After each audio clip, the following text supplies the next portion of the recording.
del trabajo que voy a exponer es, como decía, una aproximación a la rentabilidad del cultivo del aguacate que está motivada fundamentalmente porque si uno observa los comportamientos de la superficie de cultivo de distintos productos, observa que en el caso particular del aguacate, en distintas islas y en general en toda Canarias, a partir del año 2000 ha experimentado un crecimiento notable, ¿no?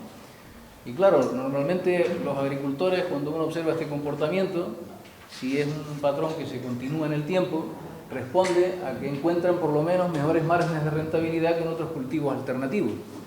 Por lo tanto, merecía la pena intentar aproximar esos márgenes de rentabilidad. Esa fue un poco la razón de ser del trabajo. Saben que ahora mismo la isla con más superficie cultivada es precisamente La Palma, que tiene casi 600 hectáreas de acuerdo con los últimos datos disponibles. Luego Tenerife tiene alrededor de 400 y Gran Canaria algo menos de 200. Esas son las islas con más superficie cultivada, ¿no? De hecho, en el caso de La Palma, saben ustedes que sobre todo en la zona del oeste, en los municipios de Tijarafe, Los Llanos y El Paso, son los municipios con más superficie cultivada de todos los municipios de Canarias. Y ya digo, como es un cultivo que tiene una implantación importante y además en algunos de estos municipios se están haciendo nuevas plantaciones, pues nos parecía que merecía la pena hacer un análisis de rentabilidades que pudiera justificar las decisiones ya adoptadas o plantearse para algún otro agricultor la decisión de sustituir otro cultivo en caso de que agronómicamente fuera factible. Bien, pues la aproximación que nosotros hacemos a la rentabilidad del cultivo tiene, como todos los análisis de rentabilidad, dos partes: una evaluación de costes y una evaluación de ingresos, y normalmente en el caso particular de los productos agrarios, la evaluación de costes es la que más dificultades encierra, sobre todo porque hay muchos más elementos que generan extraordinaria variabilidad en esos costes. Desde ese punto de vista, nosotros nos planteamos no seguir un enfoque convencional que puede estar basado, por ejemplo, en las partidas de gasto reflejadas en los balances contables, y a partir de ahí se deriva un coste unitario que dice poco más que la cifra que se obtiene, de tal manera que es muy difícil saber cuáles son los elementos que generan el coste y sobre los cuales se puede actuar si uno quiere reducirlo. Nosotros, en cambio, hemos apostado por un enfoque diferente, que se llama el enfoque un enfoque muy conocido, no es que lo hayamos inventado ni mucho menos, pero que se denomina el enfoque de costes de actividad y que se basa en el análisis de los procesos de producción necesarios para obtener finalmente el producto comercializado y en la evaluación entonces de las cantidades de diferentes insumos necesarios para el desarrollo de las distintas actividades, considerando en ese sentido la mano de obra. Normalmente es uno de los principales elementos que genera costes de cultivo en las producciones agrarias, y también, por supuesto, los otros insumos como el agua o los abonos o los productos fitosanitarios, en fin, todos los elementos que son necesarios para desarrollar las actividades propias del trabajo. Como digo, desde ese punto de vista, si uno sabe pues que cada uno de esos elementos contribuye al coste en una determinada cuantía que depende de las necesidades físicas de factor y del precio de cada uno de esos factores, podemos finalmente, teniendo en cuenta las características de la finca, aparte de los precios y las cantidades de los factores, pues cuestiones como los rendimientos, que permiten hacer una simulación del coste unitario o del coste por hectárea en función, ya digo, de esas características en la finca concreta que se analiza. Bien, pues desde ese punto de vista, el primer elemento entonces es saber qué actividades se realizan y cuántas horas llevan aparejadas.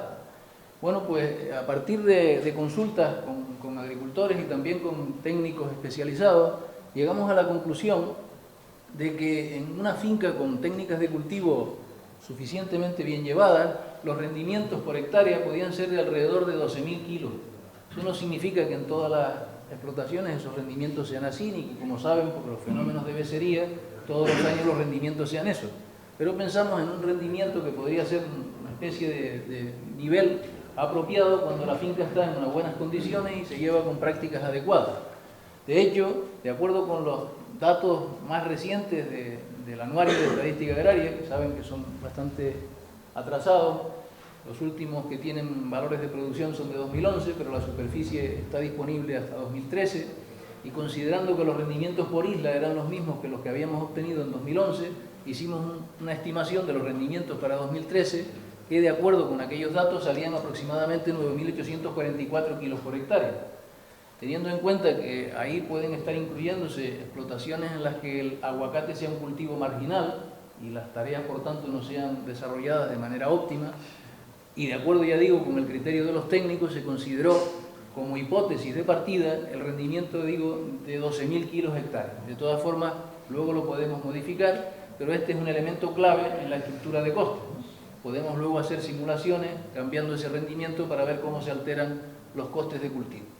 Bien, pues para un rendimiento, como digo, de 12.000 kilos hectárea, que afecta fundamentalmente a las horas de recolección, en teoría son, no exactamente, pero se puede asumir que proporcionales al volumen recogido, nos haría más o menos unas necesidades de horas de actividad de 384 por hectárea, sin tener en cuenta las horas de actividad que se invierten en la preparación del terreno y en la plantación, que esas están consideradas aparte como un capítulo de amortización. Pero estas son las horas, digamos, de mantenimiento del cultivo y de recolección. Bien, en el caso de que el rendimiento fuera de 9.844 kilos hectárea, como ven en el gráfico, no sé si de atrás lo ven, pero la pared es un poco rugosa y nos parecía que se veía incluso mejor que allí, pero si tienen alguna dificultad, toda esta información está en este libro que está publicado en la página web de Agrocabildo. Pero voy a intentar por lo menos que lo que no se vea, si acaso me lo comenten. Perdón, atrás sí se ve, pero no se oye porque esa gente aquí al lado. Ah, vale, pues intentaré hablar más alto y si acaso... ¿Eh? Vale. Ya eso sí que no lo puedo solucionar.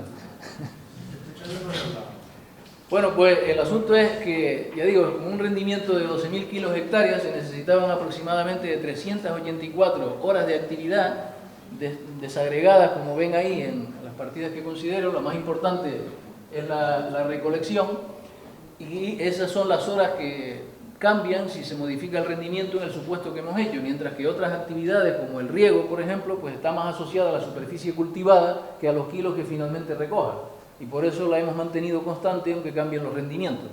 La cuestión entonces es que a partir del análisis de horas de actividad, que se pueden modificar de acuerdo también con las características que tenga una finca en particular, hemos hecho una primera aproximación a los costes de cultivo. En ese sentido, las horas de actividad anteriores son las que permiten deducir el coste de la mano de obra, que a pesar de que el cultivo de aguacate no sea especialmente intensivo en mano de obra, sin embargo sí repercute notablemente en los costes. Hemos asumido, para hacer el cálculo de los costes de mano de obra, que se remuneran todas las horas de actividad utilizadas, incluidas las del trabajo propio de la gente. No se contemplan en la estructura de gastos porque no es un salario pagado, por ejemplo, a otro trabajador, sino que es el propio agricultor el que trabaja la tierra.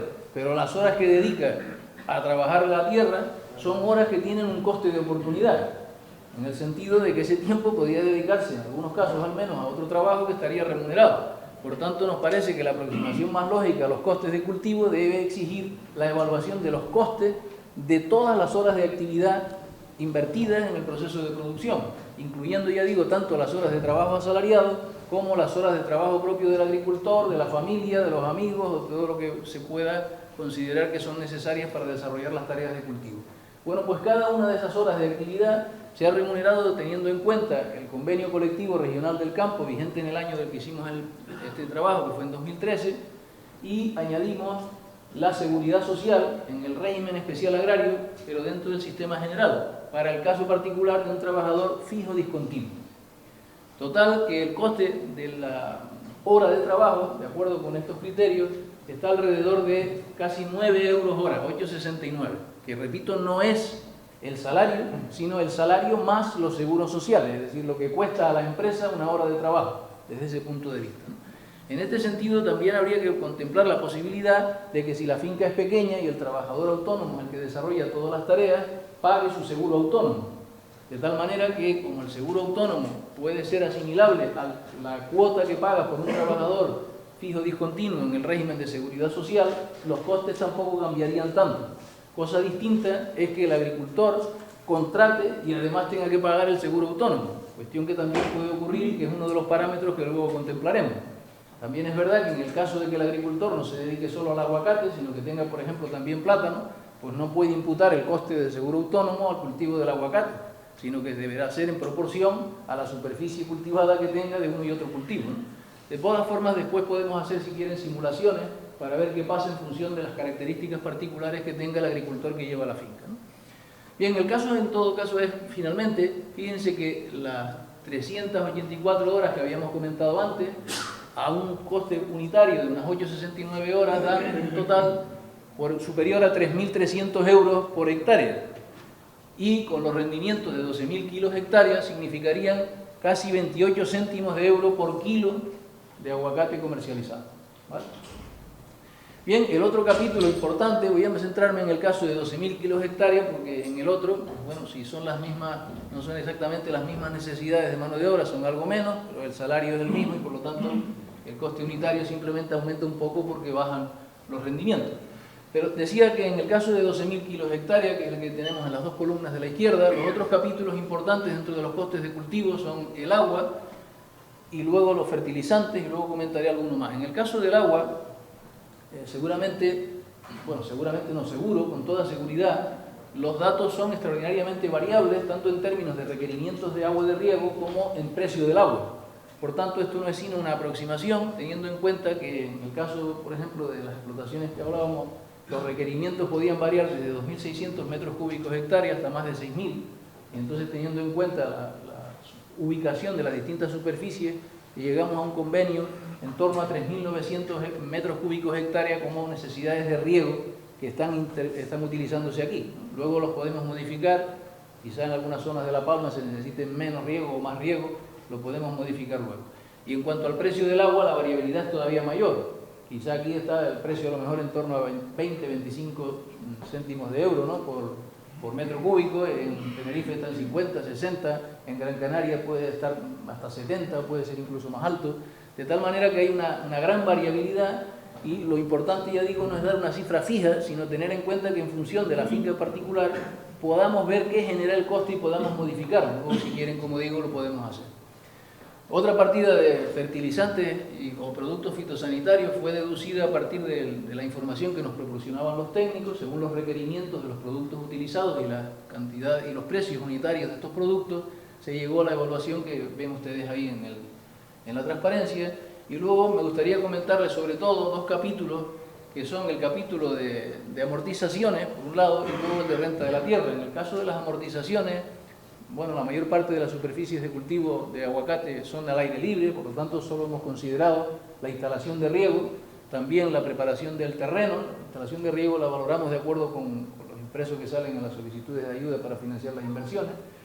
Luego tuvimos en cuenta, como digo, la preparación del terreno, las plantaciones, como un capítulo también que debe incorporarse como amortización, y luego una parte de un camión que podemos considerar que también se usa en todas las explotaciones, aunque pudiera estar compartido también con otros cultivos. De ahí sale el resultado del capítulo de amortizaciones que tenemos ahí, y el otro que tienen encima de renta de la tierra es simplemente la consideración de que el hecho de dedicar una superficie de tierra a cultivo de aguacate tiene a su vez un coste de oportunidad, puesto que no la dedica a otros usos alternativos o la arrienda, y entonces recibe el alquiler correspondiente a la arrienda, ¿no? Desde ese punto de vista nosotros hemos manejado ahí un precio de arrendamiento que podía ser de 1.500 euros hectárea, pero que sabemos que también depende mucho de la zona de ubicación de la parcela. No es lo mismo una parcela en zona de costa que una parcela que esté en una zona suficientemente alta y que por tanto se valora menos.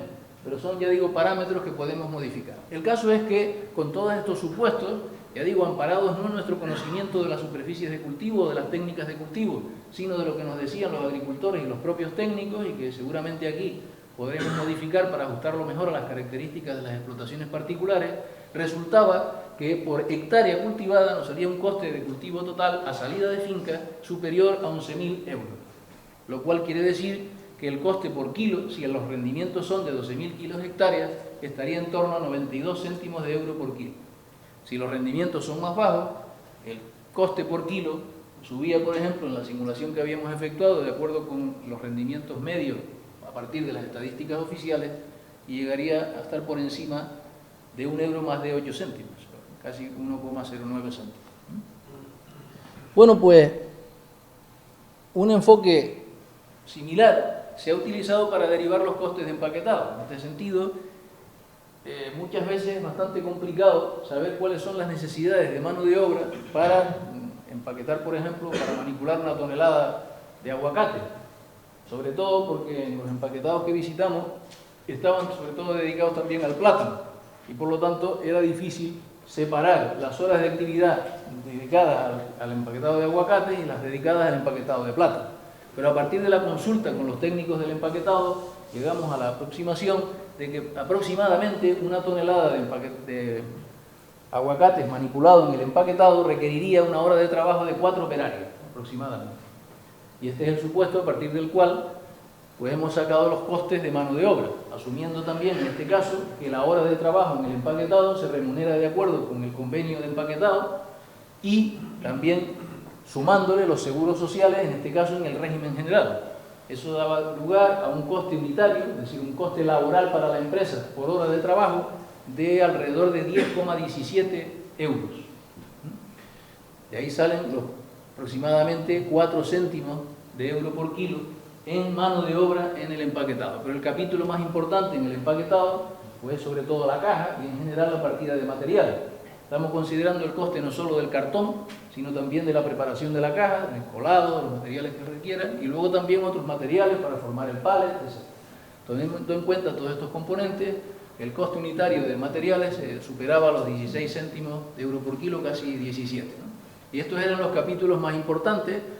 Aparte hemos considerado capítulos menor como combustibles, agua y luz, y luego los transportes de la fruta, tanto desde la finca al empaquetado como desde el empaquetado al muelle o al punto donde se lleve la fruta, ¿no? Pero ya digo, esos son capítulos que tienen menor importancia, y otro capítulo que puede ser más o menos relevante en función de las dimensiones, sobre todo del empaquetado, que es la amortización, pero también de los kilos producidos.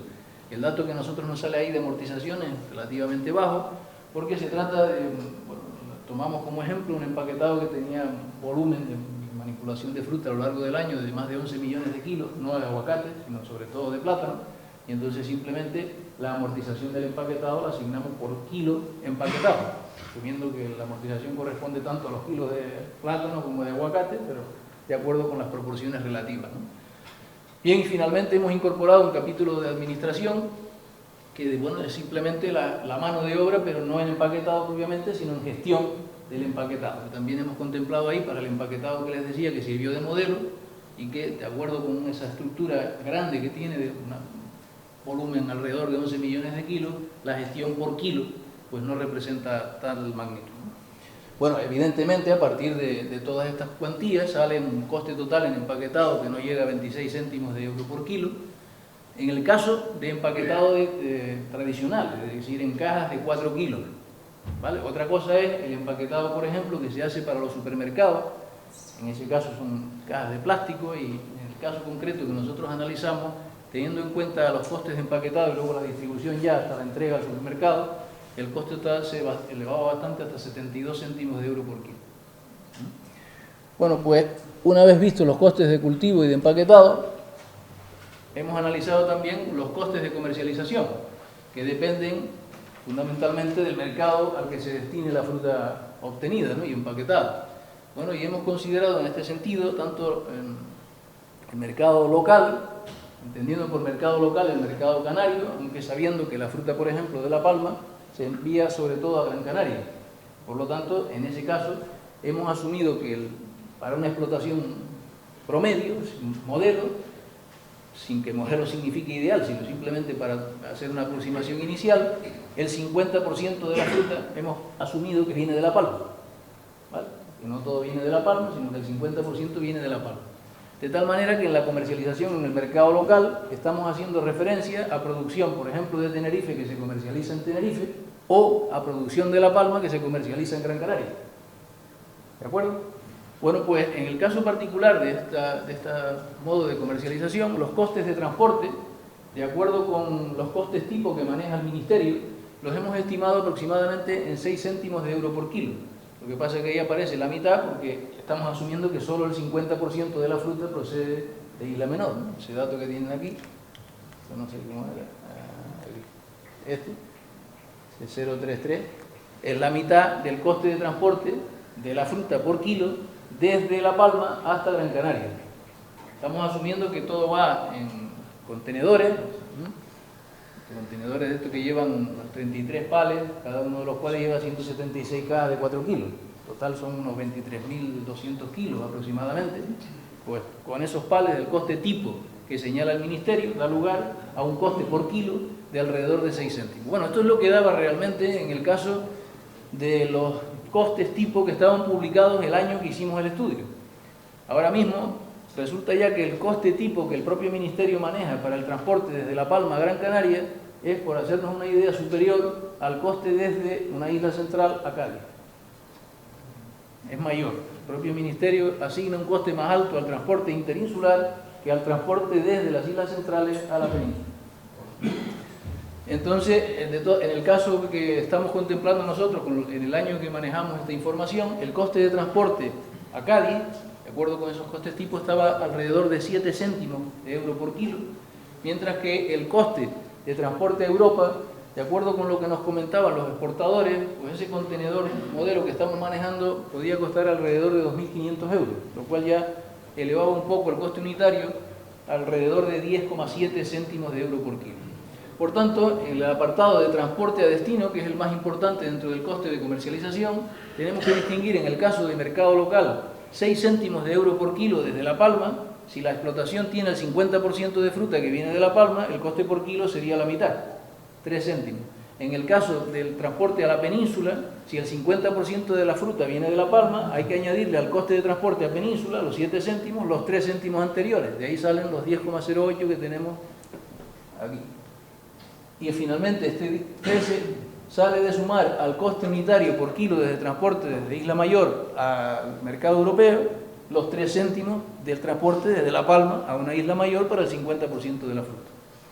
Otros capítulos menos relevantes son los arrastres de distribución de fruta luego una vez llegado al punto de destino, que se mueven entre 3 y 6 céntimos en función del destino al que va la fruta, y finalmente una cuota que puede cobrar la organización de productores por la gestión de la producción o de la comercialización, lo cual significa en definitiva que los costes de comercialización se mueven en un rango amplio, en una horquilla amplia que va desde los 8 céntimos en el caso del mercado local hasta más de 22 en el caso del transporte a Europa. Bueno, no hace falta. Teniendo en cuenta entonces los 3 componentes de coste que acabamos de señalar, cultivo, empaquetado y transporte y distribución, resulta que la puesta del producto en el punto de venta al mayorista, ya sea el mayorista del mercado local, peninsular o europeo, o considerando también incluso la entrega finalmente al supermercado, se mueve en el rango que vemos ahí, desde 1,26 céntimos de euro por kilo en el caso del mercado local, hasta 1,64 en el caso de los supermercados de aquí. ¿Vale? Porque, como digo, al coste de cultivo que hemos supuesto fijo, 0,92 céntimos de euro por kilo, hay que añadirle esos 72 céntimos, que en el caso del supermercado que contemplamos, mejor dicho, del empaquetado que llevaba la fruta a un supermercado, en el caso de la isla de Tenerife, pues ya digo, el coste de empaquetado y transporte hasta llegar finalmente a la entrega al supermercado era de 72 céntimos de euro por kilo. Bueno, pues una vez aproximados estos costes, que luego ya digo, si ustedes tienen interés, modificamos en el sentido que ustedes consideren oportuno, de acuerdo con las características de la finca, pues podemos hacer una deducción de márgenes de rentabilidad si comparamos estos costes unitarios con los precios de venta obtenidos y también teniendo en cuenta las ayudas públicas que suman a los ingresos. Bueno, pues en relación con los precios hay que contemplar que no se trata solo de ver cuál es el precio medio, sino tener en cuenta que en función del momento en el que la fruta llega al mercado, la cotización puede cambiar. Eso es especialmente importante en el caso de Canarias. Estos son los precios de mercados mayoristas, que como saben, de acuerdo con los comportamientos de la producción, pues tienen unos picos en el verano porque hay desabastecimiento del mercado local, dado que no se puede importar fruta, por cuestiones fitosanitarias. El comportamiento es muy diferente en el mercado peninsular, porque después de que entra la fruta de los países, sobre todo de Perú, de Chile, México, todas estas producciones, pues enseguida los precios bajan después ya del verano. Y en el caso del mercado europeo, los precios también de venta en mercados mayoristas, aunque eso es una serie incompleta, tienen una cierta estabilidad derivado del hecho de que hay más producciones de diferentes orígenes y de distintos hemisferios que confluyen en distintas épocas y por lo tanto estabilizan los precios. No hay vacíos de producción que generen subidas de precios como si se dan en el caso canario. Bueno, lo que hicimos entonces, teniendo en cuenta esa variabilidad, fue tratar de aproximar los precios de venta en cada uno de los distintos mercados alternativos al que considerábamos que podía dirigirse la fruta. En el caso del mercado local, se podía haber apostado para ver al menos el margen de rentabilidad salida de finca por tratar de utilizar los datos oficiales de la Consejería de Agricultura de precios de venta, de precios percibidos por los agricultores, pero como saben el último disponible es del año 2011. Por eso optamos por hacer pues entrevistas a determinados productores para que nos dieran un poco por dónde iba el precio medio liquidado al agricultor. Y en concreto sacamos una media de los precios semanales liquidados a los agricultores de determinadas empresas de Tenerife y de La Palma durante los años 2011, 2012 y 2013. El precio medio ese fue, no sé si ahí se ve, pero esto es casi 1,50, no sé si se ve muy claro, no llega a ser 1,50, pero ese sería el precio medio que a nosotros nos salía. Probablemente ustedes tengan unos precios más altos, más bajos, en función de cada caso, pero luego si quieren, ya digo, los podemos modificar. Bien, este sería el precio percibido por los agricultores y entonces el precio de venta al mayorista en el mercado local lo hemos deducido simplemente añadiendo al precio liquidado al agricultor el coste de empaquetado y de comercialización. En los otros casos, sin embargo, hemos deducido el precio liquidado al agricultor a partir del precio de venta al mayorista. Como saben, el agricultor es normalmente, aunque es el que produce, el último que recibe lo que queda una vez que del precio final de venta se han descontado los márgenes de todos los que intervienen en la cadena hasta la venta final al consumidor. Bueno, pues en este sentido, como teníamos los precios de venta al mayorista, hemos deducido el precio liquidado al agricultor descontando de ese precio de venta al mayorista los costes de empaquetado y comercialización. En el caso de los supermercados locales, el precio que pagaban estos supermercados al empaquetado era de 2,20 € y de ahí el precio liquidado al agricultor se ha obtenido restando, como decía, los costes de 0,72 que antes señalábamos. Eso da lugar al valor este, que es más o menos 1,48, muy próximo a este, ¿no? En el caso del mercado mayorista peninsular, tuvimos en cuenta también la serie de precios de los últimos 3 años de unos exportadores a la península, y de ahí sacamos un precio que estaba en torno a 2 €, de lo que descontando el coste de empaquetado y comercialización nos queda un precio unitario de 1,55. Y en el caso finalmente de los envíos a Europa, solo disponíamos de los precios de venta del mercado mayorista, no al mayorista, sino del mayorista, que son los que publica la revista Free Trade y los que estaban antes en la transparencia anterior. De ahí, teniendo en cuenta lo que los exportadores nos decían que solía ser el margen de los mayoristas en el mercado mayorista, dedujimos el precio de venta del mayorista, al mayorista, y del precio de venta al mayorista, descontando los costes de empaquetado y comercialización, llegamos al precio liquidado al agricultor, que sería aproximadamente. Como ven, en cualquiera de los casos está alrededor de 1,5 €. Bueno, para completar entonces el panorama de los ingresos derivados de la producción de aguacate, habría que sumar a aquellos ingresos de mercado, que habíamos visto antes, las ayudas públicas que pudieran percibirse.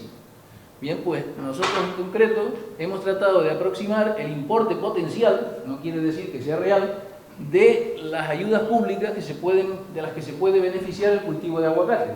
En ese sentido, como saben ustedes, dentro del programa de apoyo a las producciones agrarias de Canarias se contemplan 2 ayudas de las que se beneficia el aguacate. Una es la acción 111, que está destinada, dirigida a la producción en el mercado local y que permite o que significa pagar una parte, un fijo por tonelada, un fijo que sin embargo no es tan fijo porque depende de si el productor está asegurado y está además asociado. Pueden moverse la subvención por kilo entre 10,8 céntimos y 21 céntimos. En los últimos años, el ratio más o menos de ayuda por kilo obtenida por esta vía ha estado situado alrededor de 16 céntimos. Para aquellos, por supuesto, que hayan solicitado la ayuda, que no son todos. Entonces, eso es lo que hemos contemplado ahí. Hemos contemplado una ayuda, en este caso de la comercialización en el mercado local, de alrededor de 16 céntimos de euro por kilo, porque eso es lo que los que solicitaron han obtenido, ¿vale? En el caso del mercado europeo o del mercado peninsular, la ayuda de la que pueden beneficiarse los productores es la ayuda de la acción 121, pero sin embargo la realidad es que el productor no es el beneficiario directo de estas ayudas, que perciben sin embargo los operadores en destino a los que le venden el producto.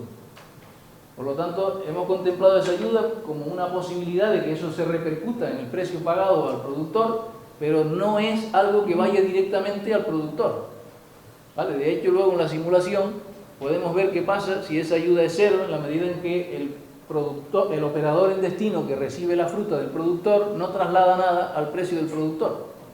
Es decir, que esa ayuda puede estimular la venta, pero no repercute en una mejora del margen de rentabilidad del agricultor, necesariamente. En cualquier caso, la hemos contemplado también para ver cuál podría ser el margen de ayuda que podría obtenerse.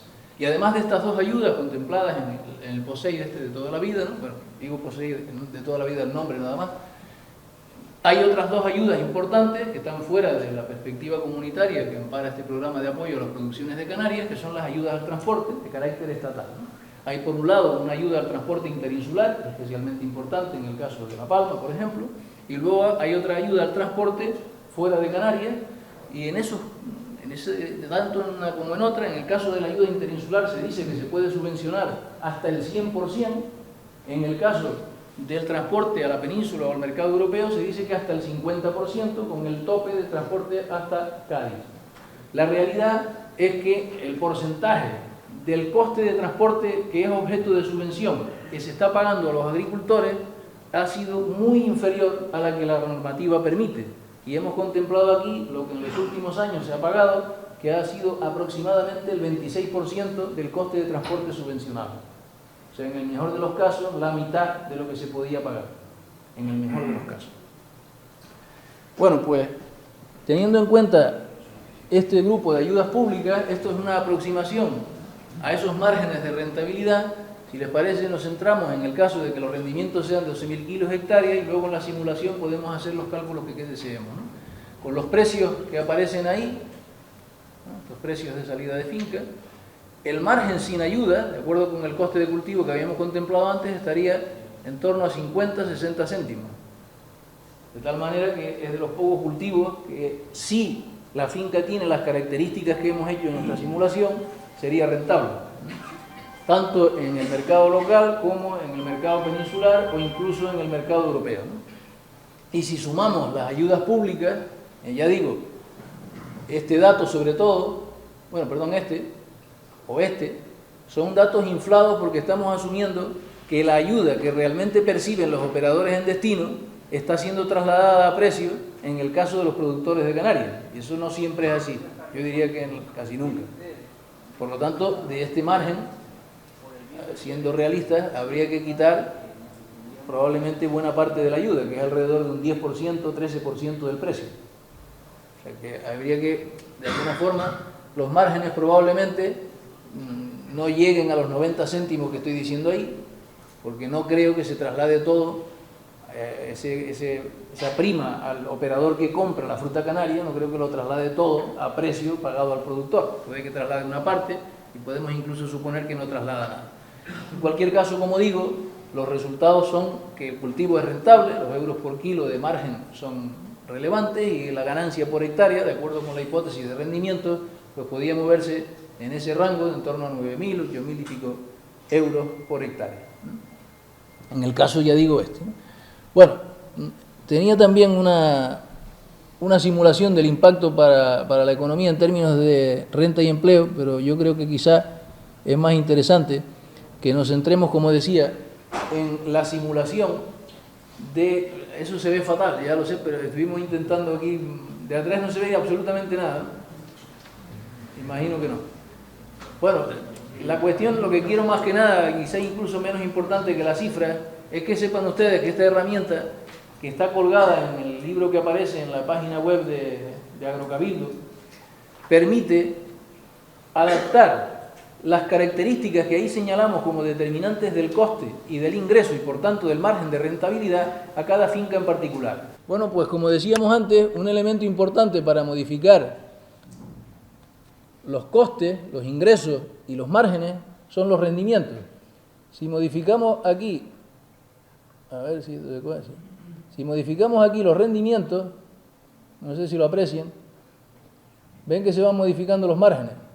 Por ejemplo, si estamos en un año de becería, simplemente con que si los rendimientos fueran de 5.000 kilos hectárea, perderíamos, incluso con ayudas públicas, 1.300 euros por hectárea. Ahí aproximadamente es lo mismo que estábamos simulando antes, en negro, con 12.000 kilos hectárea. Pero, por ejemplo, Aquí podemos tener salarios más altos o más bajos. No sé si en La Palma están por ahí o no están por ahí. Luego aquí estaba lo del seguro autónomo que les decía antes. Un seguro autónomo de un trabajador, de un agricultor, perdón, durante un año pueden ser alrededor de 3.000 euros. Por lo tanto, si resulta que todo el seguro autónomo del agricultor es imputable al cultivo de aguacate, porque no tiene otros cultivos, y además tiene trabajo asalariado, pero él no trabaja la tierra, sino que paga su seguro autónomo, entonces el porcentaje de seguro autónomo imputable a la explotación sería del 100%, con lo cual subirían los costes, como ven en la primera columna, estos son los costes de cultivo, de 11.000 pasarían a más de 14.000 euros, porque habría que añadir los 3.000 euros del coste del seguro autónomo del agricultor. O sea que todo esto se puede ir adaptando a las características particulares de cada finca, y esta es una herramienta que está a disposición de ustedes, y ustedes las modifican en función de las características que tengan y aproximan los costes, los ingresos y los márgenes que a ustedes les salen, ¿no?